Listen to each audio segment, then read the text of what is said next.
The wrench slipped in my grip, scraping a knuckle against the rough plating.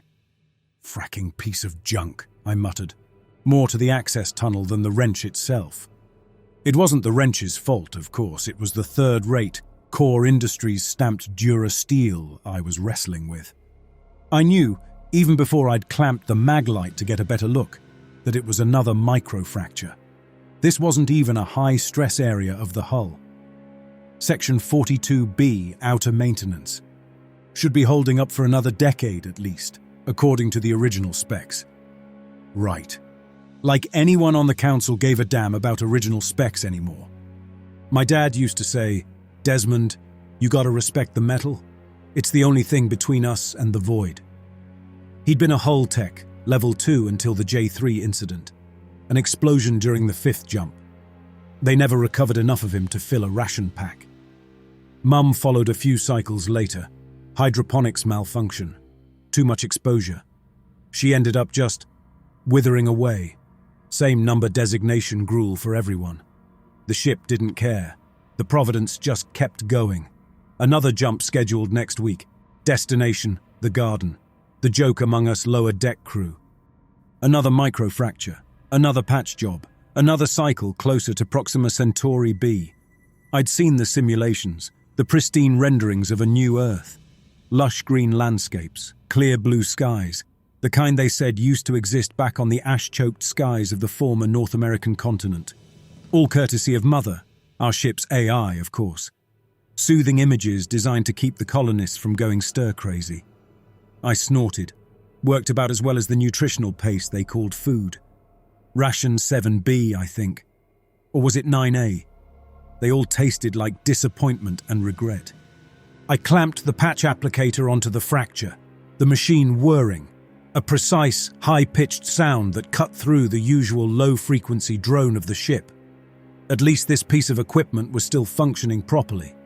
Gorban Tech, one of the few companies that hadn't completely sold out to cost-cutting measures.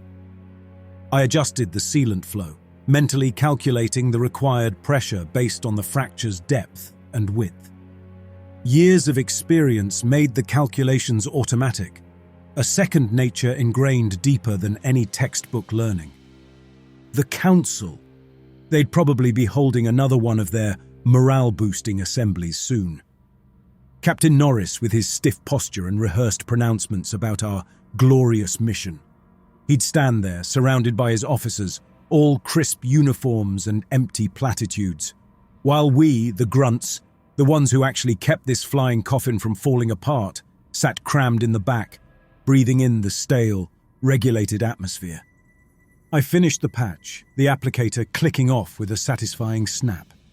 I ran a diagnostic, the device displaying a green light and a series of numbers confirming the seal's integrity. Good enough. It would hold. At least until the next fracture, the next leak, the next system failure. It was a never-ending cycle, a Sisyphean task, just like life on the Providence. My wrist-mounted device chimed, a short, percussive tone that cut through my thoughts. A text display scrolled across the small screen. Desmond Moss, MTL-3, report to Section 7C. Reactor coolant leak, Priority 3. Supervisor Wells. Never one for pleasantries.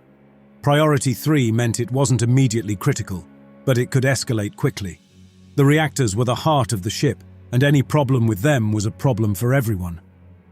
Void damned coolant lines, I muttered, gathering my tools. Another routine. Another patch job. Another cycle closer to wherever this thing was taking us. I pushed myself back into the main corridor, the narrow passageway barely wide enough for two people to pass. Exposed pipes and conduits lined the walls, a tangled mess of metal and wiring that only a seasoned tech could navigate. I started walking towards Section 7. A slight tremor ran through the deck plating. I paused, reaching for the wall to steady myself. A slight shift, a momentary imbalance. I glanced at my wrist device, checking the gravity readings. 0.98 G, standard, no fluctuations. Just the old girl settling, I muttered, dismissing it. The Providence was old, and old ships made strange noises, had strange quirks. I'd learned to ignore most of them. Section 7 was always a bit of a hike. Even within the relatively confined space of the Providence, some areas felt farther away than others. The corridor was, like most of the lower levels, narrow and functional. No wasted space, no aesthetic flourishes, just bare metal, exposed conduits, and the constant vibration of the ship's engines, which made your teeth tight if you focused on it. I tried not to think about how many kilometers of void separated me from anything. I was nearing Section 7C, mentally preparing for the coolant leak. Probably another corroded valve or a cracked seal, routine stuff. I was already picturing the tools I'd need, the steps I'd take to isolate the affected section, the paperwork I'd have to file afterward. Supervisor Wells was a stickler for paperwork. Then it hit. Not a sound, not a visual cue, but a lurch. A violent sideways jolt that slammed me against the corridor wall. My head cracked against the metal with a thunk. For a split second, I felt weightless. Then the gravity shifted again, pinning me to the deck plating. My tools clattered around me, scattering across the floor. Alarms started blaring, specifically the proximity breach and pressure differential warnings. The indicators above a nearby airlock flashed a sequence of alternating yellow and amber characters, which displayed malfunctioning. Not good at all. I pushed myself up, my head throbbing. The gravity was still fluctuating, making it difficult to stand. It felt like being on a small boat in a turbulent sea, a constant, unpredictable shifting beneath my feet. I tried to activate my wrist-mounted communicator. "Wells, what's happening?" No response. Static crackled across the screen. Then nothing. Dead. I tried the general emergency channel. Nothing. I slammed my fist against the device in frustration. Useless piece of junk. Then I tried accessing Mother. The small circular display stayed blank, offline. Double-checked the connections, tried a reboot. Nothing. I started moving again, forcing myself to stay upright despite the erratic gravity. I needed to assess the situation, find out what was going on. The nearest emergency station was a few sections back, but as I approached, I saw that it was a wreck. The console was smashed, sparks flying from exposed wiring. The emergency oxygen tanks were gone, ripped from their mountings. The corridors were quiet. I saw signs of panic, dropped tools, a discarded ration pack, a pool of something that looked disturbingly like the contents of a biorecycler. A growing, unsettling sense of isolation began to creep into me. My training kicked in. Priority 1, find out what caused the disruption. Priority 2, ensure crew safety. Priority 3, try to stabilize the ship. But without communication, without knowing the extent of the damage, it was like working blind. I reached a junction, a point where several corridors converged. I hesitated, unsure which way to go. The command deck. That was the logical destination. If anyone knew what was happening, it would be Captain Norris and his officers. I overrode the airlock to Section 3. I put my hand on the panel and punched in the override. My access code still worked. Thank the void for small favors. The doors slid open, revealing a passage that led towards the upper decks, a section of the ship I rarely visited. The corridors in Section 3 were different. Wider, cleaner, with panels concealing the messy innards of the ship that were always on display in the lower decks. No exposed pipes, no tangled wiring, just smooth, featureless walls. It felt almost alien compared to the grimy, utilitarian environment I was used to. Even the gravity felt more consistent, though the occasional subtle tremor still ran through the deck plating. My boots made almost no sound on the polished flooring. The silence was unsettling, broken only by the distant, muffled alarms. I passed by crew quarters, identical doors, each marked with a small, alphanumeric designation. I considered trying one, looking for survivors, but a nagging feeling kept me moving towards the command deck. Time was critical. I reached a lift, surprised to find it still functioning. I punched in the code for the command deck, a sequence I'd only ever used during mandatory emergency drills. The doors slid shut, and I felt a momentary lurch as the lift began to ascend. I watched the deck indicator, the numbers climbing steadily. It was a strange sensation, moving upwards through the ship's structure, traversing the invisible layers that separated the working class from the elite. The lift doors opened onto a short corridor, ending at a large, reinforced door marked with the Providence insignia and the words, "Command Deck Authorized Personnel Only." The door was partially ajar, a gap of maybe 10 centimeters. That wasn't right. The bridge was supposed to be sealed at all times, accessible only with the highest level clearance.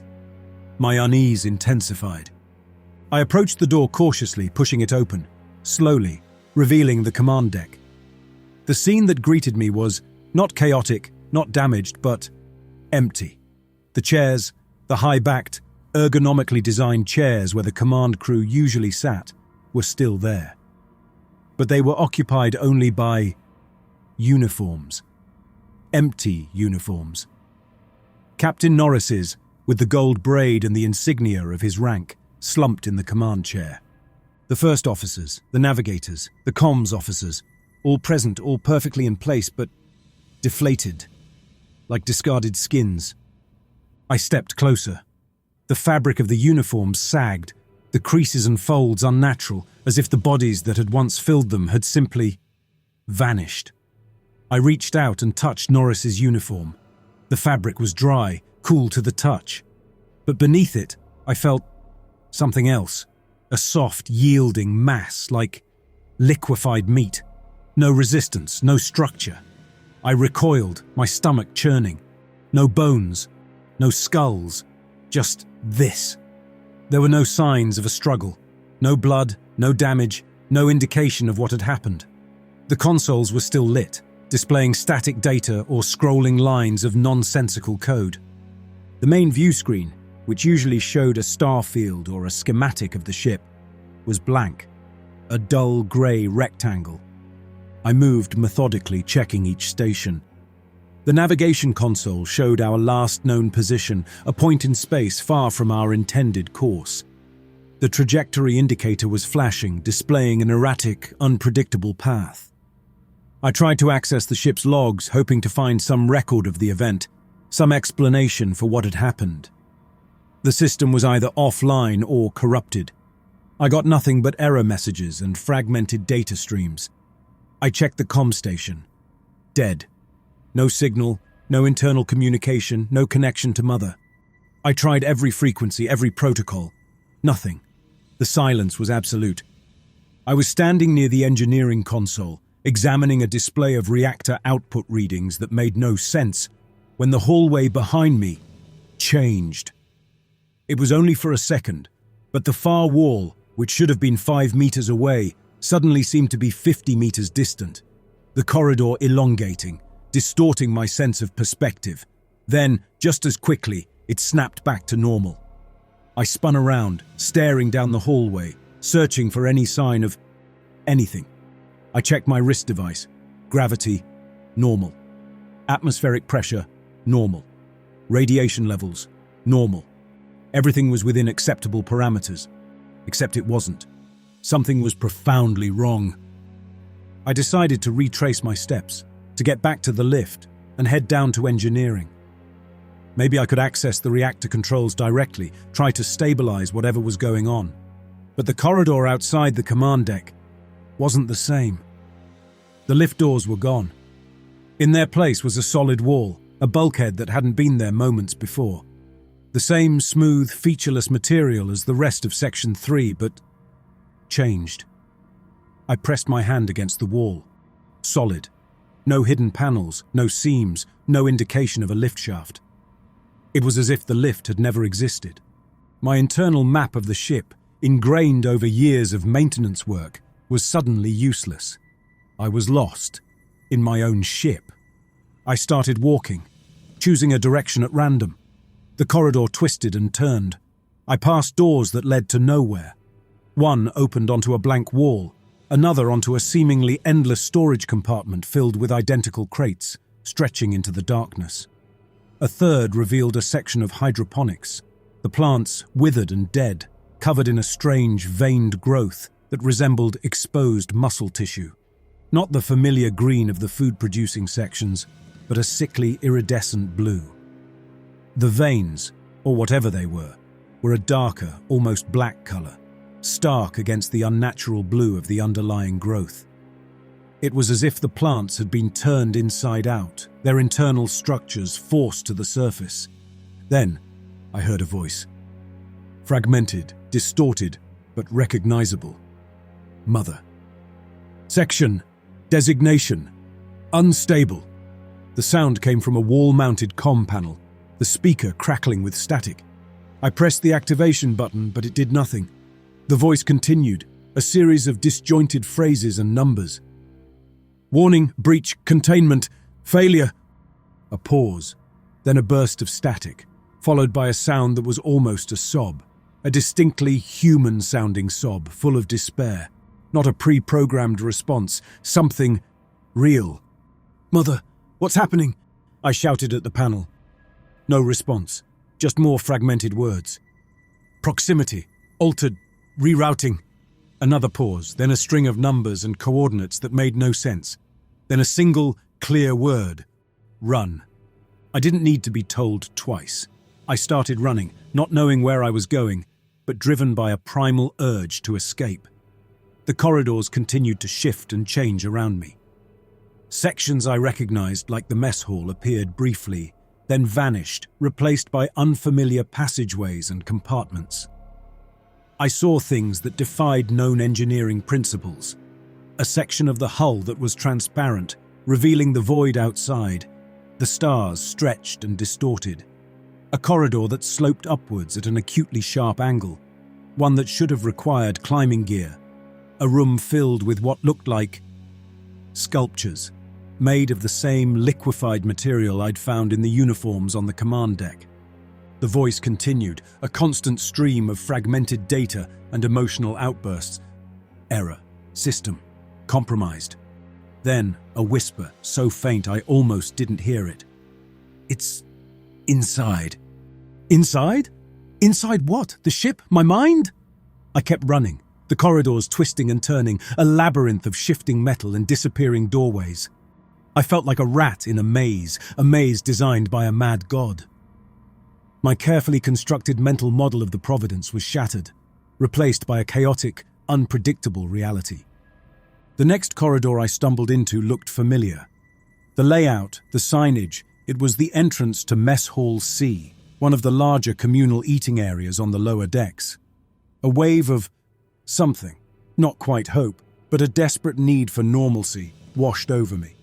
Maybe I'd find someone or something that made sense. The double doors were slightly ajar. I pushed them open, and the first thing I noticed was the lack of sound. Mess halls were usually noisy places, even during off-peak hours.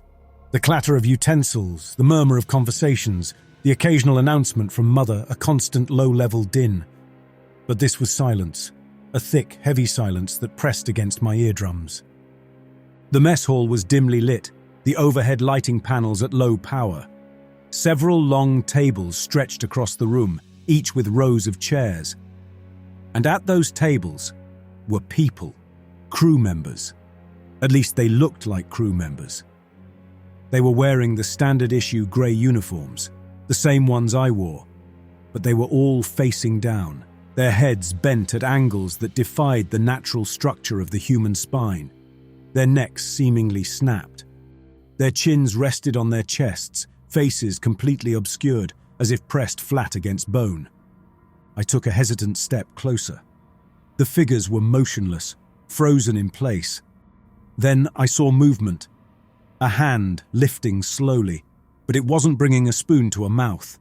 It was moving a spoon away from where a face should have been, then returning the spoon to the table.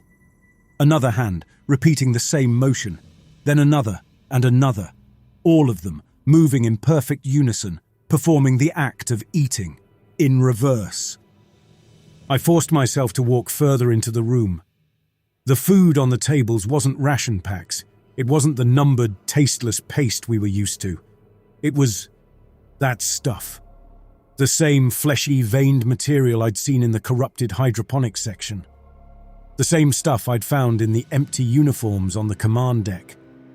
It was piled on the plates, glistening under the dim lights, a grotesque parody of a meal. I wanted to turn and run, to get as far away from this place as possible, but I had to know. Were these people? Were they alive? Were they what was left of the crew? Hello? My voice sounded weak, shaky. No response. The figures continued their reversed eating, their movements precise, mechanical, devoid of any human quality. I reached out and touched the shoulder of the nearest figure. The uniform felt hollow. The same yielding, fleshy substance beneath. The figure didn't react, didn't flinch, didn't even acknowledge my presence. I moved closer, trying to get a glimpse of a face. I leaned down, peering under the bent head of one of the figures. I saw not a face, not a human face, but a smooth, featureless surface where eyes, nose, and mouth should have been. Just blank skin. And below that, where the neck met the torso, a gaping, irregular hole filled with the same veined, fleshy material that was on the plates. It was as if the food was being uneaten, drawn back into the body through this opening. Mother's voice, fragmented and distorted, came from a nearby comm panel. Consumption, cycle, inverted, reabsorption. Then a sound that was almost a scream, cut short by a burst of static. The figures continued their reversed meal, their movements relentless, their silence absolute. I turned and fled, the image of the inverted crew, the reversed consumption, burned into my mind. The ship was not just malfunctioning, it was feeding. On itself, on its crew, on me? I ran blindly through another twisting corridor. The corridor took a sharp turn, leading me into a section of the ship I didn't recognize. The signage was different, the characters unfamiliar, a series of glyphs that resembled neither standard alphanumeric nor any known engineering notation. The door ahead was marked with a symbol, a circle bisected by a wavy line, with 3 smaller circles beneath. It looked medical. My training, years of mandatory first aid courses and emergency response drills, kicked in. Medical bay. I pushed the door open, and the scene that greeted me was a perversion of everything I knew about human anatomy. The anatomical charts on the walls showed humans, but altered. Organs were in the wrong places, hearts on the right side, lungs reversed, digestive tracts looping. Limbs were rearranged, joints bending in unnatural directions. Some charts showed entirely new biological structures, organs I couldn't identify, networks of vessels that defied any known biological principle. The models, the 3-dimensional anatomical mannequins used for training, were even worse. They were dissected, opened up to reveal their internal structures. But the insides were inverted. Hearts were empty, lungs were solid, bones were soft and pliable, muscles were smooth and translucent. It was as if the entire human body had been turned inside out. I felt a wave of nausea, a visceral rejection of what I was seeing. My mind, my understanding of biology, of basic human anatomy, rebelled. Then I saw figures in surgical gowns, their faces obscured by masks, standing around an operating table. On the table, a body. It was strapped down, limbs splayed, chest cavity open. But the surgery, it wasn't a repair, it wasn't a treatment. It was a rearrangement. The surgeons were using instruments I didn't recognize to invert the organs. They were taking the heart, turning it inside out, placing it on the opposite side of the chest. They were rearranging the intestines, creating new connections, new pathways. They were remaking the body, according to the inverted anatomy of the charts. I watched, frozen in place, my mind struggling to comprehend what I was seeing. It was a violation of everything I knew about medicine, about life itself. The figures in the gowns worked with a detached precision, their movements mechanical, their silence absolute. They didn't seem to notice me, didn't acknowledge my presence. They were simply performing their task. I backed away slowly, my eyes fixed on the operating table. The figures continued their work, the body on the table undergoing a grotesque transformation. I turned and fled. The image of the inverted anatomy, the perverse surgery, seared into my mind. Corridors twisted, stretched, and contracted, defying any semblance of logical layout. I ran until my lungs burned, until the image of the inverted surgery began to fade, replaced by a desperate, overriding need to find anything familiar. Then I saw it. A familiar doorway, wider than most, with the Providence insignia etched above it, and beneath the insignia a single word: Council. The council chamber, the heart of the ship's governance, the place where Captain Norris and his advisors made their decisions. Even in my disoriented state, I recognized it. A flicker of, not hope exactly, but a desperate yearning for order, for authority. I pushed the doors open. The room was undeniably the council chamber. The horseshoe-shaped table, the elevated platform for Captain Norris, the familiar layout of the seating. Everything was as I remembered it, but the occupants were not. Seated around the table were the inverted crew figures, the same ones I'd seen in the mess hall, the same faceless, neck-hold entities wearing the uniforms of the council members. They were positioned as if in the middle of a meeting. One was gesturing with an arm that ended not in a hand, but in a smooth, rounded stump, as if the limb had been sealed off. Another was leaning forward, its blank face area angled towards a non-existent microphone, as if about to speak. A mockery of a council meeting was in progress, a parody of the decision-making process. The figures were voting. Their smooth, featureless limbs were raised, then lowered, in perfect, unsettling unison, casting votes on nothing. There were no agenda items displayed, no reports being presented, no debates taking place, just this silent, synchronized movement. And the sound. A low, rhythmic clicking filled the room. Not mechanical, not electronic, but organic. It took me a moment to realize where it was coming from. The neck holes of the figures, the gaping orifices where their heads should have been. It was as if they were attempting to speak, to participate in the meeting, but only producing this wet, biological clicking. The sound resonated in the chamber, a constant, unsettling rhythm. I stood there watching this grotesque pantomime of governance.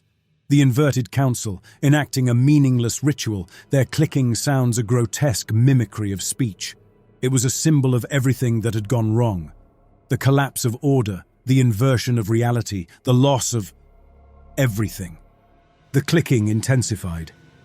It started as a rhythmic pulse emanating from the neck holes of the inverted council members, but now it was everywhere, a pervasive, bone-rattling vibration. The figures began to distort further. Their smooth, featureless limbs extended, stretching and twisting. The horseshoe table warped, the polished surface rippling like liquid metal. The Providence insignia above the platform blurred, then fractured, the symbol dissolving into a chaotic mess of lines and angles. My sense of balance, already precarious, completely failed. The floor seemed to tilt, then buckle, throwing me off my feet. I tried to grab onto something, but there was nothing solid to hold onto. The walls were dissolving, reforming into new configurations. The chamber was no longer a recognizable space, but a vortex of shifting shapes, colors, and sounds. I saw fragments of the horrors I'd witnessed. The inverted crew, the medical bay, the corrupted hydroponics, all swirling around me, merging and separating in a chaotic, overwhelming display. Mother's voice, fractured and distorted, echoed through the chaos. Reality, breakdown, imminent. A scream, cut short by a burst of static. Then, silence. Complete, absolute void. No sound, no light, no sensation, just nothing. I was somewhere else. I was lying on my back, on a soft surface. A bed. I could feel the texture of a thin sheet against my skin. I blinked, trying to focus my eyes. My head throbbed, a dull, persistent ache that made it difficult to think. I was in a room, A large room filled with rows upon rows of beds, stretching as far as I could see. Each bed was occupied. Crew members, hundreds of them, all lying down, most of them still, some of them murmuring or twitching. IV drips were connected to many of them. Some were restrained, their limbs secured to the bed frames. It wasn't a scene of panic or chaos, but of quiet suffering, a collective, subdued distress. I sat up, slowly, my head swimming. My memories were fragmented, disjointed. I remembered the mock council, the distortion, the loss of consciousness. I remembered the inverted crew, the medical bay, the everything. But it felt distant, unreal, like a fading nightmare. Was it all a hallucination? A product of what? Stress? Some kind of space sickness? You're awake. The voice was calm, professional. I turned and saw a man standing beside my bed. He was wearing a white uniform, a medical insignia on his chest, a nurse. He had a kind, efficient face. He was older and greying.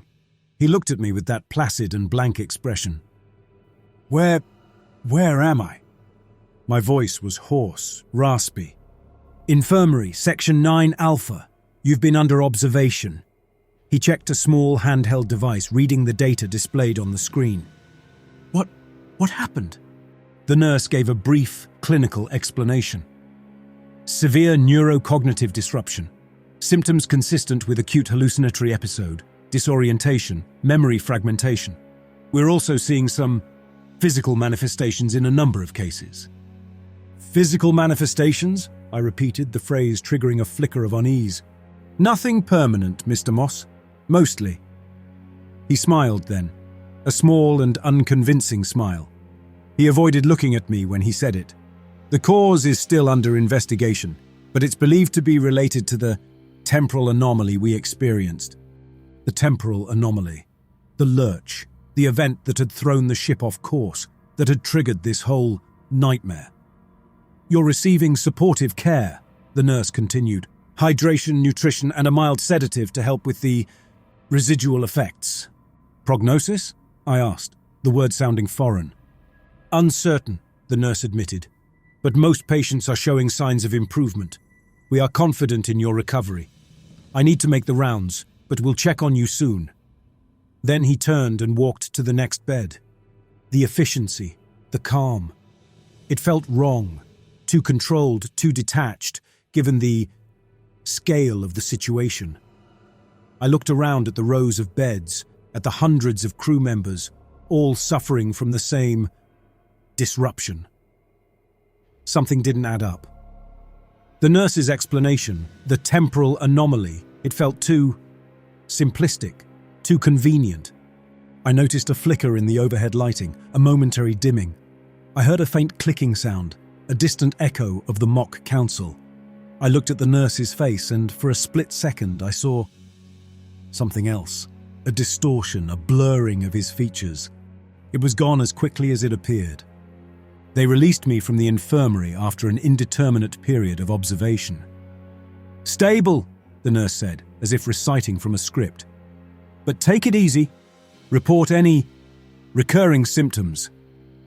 He gave me a new uniform, identical to the old one, and a slip of paper directing me to Assembly Hall Gamma. The corridors were normal, or at least they appeared to be. No distortions, no shifting walls, no inverted crew. But the normalcy felt fragile, as if it were a thin veneer over something else. I found my way to Assembly Hall Gamma. It was a vast space, designed to accommodate a large portion of the ship's population. Hundreds of crew members were already there, standing in loose formations, talking in hushed tones. Many looked tired, drawn, their faces bearing the marks of recent stress. Some were bandaged, their injuries a visible reminder of the temporal anomaly. The focal point of the hall was a massive screen, dominating one entire wall. It was currently displaying the Providence insignia, a stylized image of a ship traversing a starfield. Then the image shifted. A man appeared on the screen. He was middle-aged, with sharp features and a carefully cultivated air of authority. He wasn't Captain Norris. This man identified himself as colony leader, Darius Lawson. "Citizens of Providence," he began, his voice amplified throughout the hall. "We have faced a challenge, an unforeseen obstacle in our journey." He explained what had happened, or rather, he gave an explanation. The Providence, he said, had encountered a localized space-time distortion field, a region of space where the fundamental laws of physics were altered. A rare phenomenon, but a plausible one, according to the scientific data he cited. This field, he continued, had caused temporary neurocognitive disruption in a significant portion of the crew. Hallucinations, altered perceptions, psychosomatic symptoms. He emphasized the word temporary. The ship had passed through the field. We were now safe. The effects would fade. We would recover. He spoke of unity, of resilience, of the importance of continuing our mission, of reaching Proxima Centauri B, of building a new home for humanity. His words were carefully chosen, designed to reassure, to inspire confidence. But they felt empty, like the uniforms on the command deck. I looked around at the other crew members. Many seemed to accept Lawson's explanation. A collective sigh of relief rippled through the hall, a sense of resignation. But I couldn't. The memories, though fading, were still too vivid. The inverted anatomy, the reversed consumption, the mock council, the clicking. Those weren't hallucinations. They were something else, something real. Lawson continued his address, outlining the next steps. Recovery protocols, system checks, a revised schedule for the jump to Proxima Centauri B. He spoke of a bright future, of a new beginning, but his words were drowned out by the doubts in my mind. Was this the reality, or just another layer of the illusion? I looked at my hands. They looked normal. The skin, the bones, the fingernails, but I remembered the feeling of the fleshy material in the uniforms, the distorted limbs of the inverted crew. I remembered the shifting corridors, the geometries. I remembered everything. My vision wavered, and I couldn't distinguish if it was another hallucination or not. The address ended. The screen went blank, reverting to the Providence insignia. The crowd began to disperse, slowly, silently. A low murmur filled the hall, a mixture of relief, confusion, and weary resignation. I remained standing, my focus on the now blank screen, my mind filled with a growing, unsettling certainty. Something was profoundly, irrevocably wrong. This calm, it felt manufactured, a brittle facade over a deeper chaos. As I turned to leave, my assigned route took me past a familiar corridor. A corridor I thought I wouldn't need to see for another week or more. The one that led to the council chamber. I hesitated. The official explanation, the space-time distortion field, the promise of recovery, it all felt too neat, too convenient. The memories of the inverted crew, the mock council, the clicking, they were fading, becoming dreamlike, but the visceral horror remained. A compulsion, a morbid curiosity took hold of me. I approached the council chamber doors. They were closed, the Providence insignia gleaming under the corridor lights. My hand trembled as I reached for the handle. I didn't fully open the doors, just a crack, a few centimeters, enough to peer inside, enough to see. The clicking, low and wet, an organic sound rumbling, the council chamber. It was just as I remembered it. The horseshoe table, the elevated platform, and the figures, the inverted crew members seated around the table, their faceless heads angled towards non-existent microphones, their smooth, limbless arms raised and lowered in a parody of a vote. The debate of horrors. They hadn't changed. They hadn't vanished. They were still there, enacting their meaningless ritual. Their clicking sounds a constant, unsettling reminder of the inversion, the corruption, the unreality of it all. I pulled the door shut, my heart hammering. My legs felt weak, my stomach churned. Was it a lingering hallucination? A residual effect of the neurocognitive disruption? Or was it real? Was the ship, was reality itself still broken? I had one horrific, fleeting thought. Am I becoming one of them? I stumbled away from the council chamber, back into the flow of dispersing crew members. The official explanation, Lawson's reassuring words, the promise of a new beginning on Proxima Centauri B, it all felt like a fragile illusion, a thin veil over a deeper, more terrifying truth. We were adrift, not just in the physical void between stars, but in a metaphysical one as well. The vastness of space wasn't merely a matter of distance. It was a reflection of the infinite possibilities of existence, the countless ways reality could be configured, and the terrifying fragility of the structures we imposed upon it in our attempt to find meaning. What is real when the very laws we perceive might be local anomalies, temporary shelters built to prevent us from facing the raw, untamed chaos of existence? The human mind, evolved for the confines of a single planet, clung to the notion of a consistent, understandable universe. But out here, in the gulf between galaxies, that notion seemed a quaint and childish delusion. We were infinitesimal specks adrift in a cosmic ocean whose currents and depths we could never fathom, and where the difference between a dream and a nightmare was merely a matter of perspective.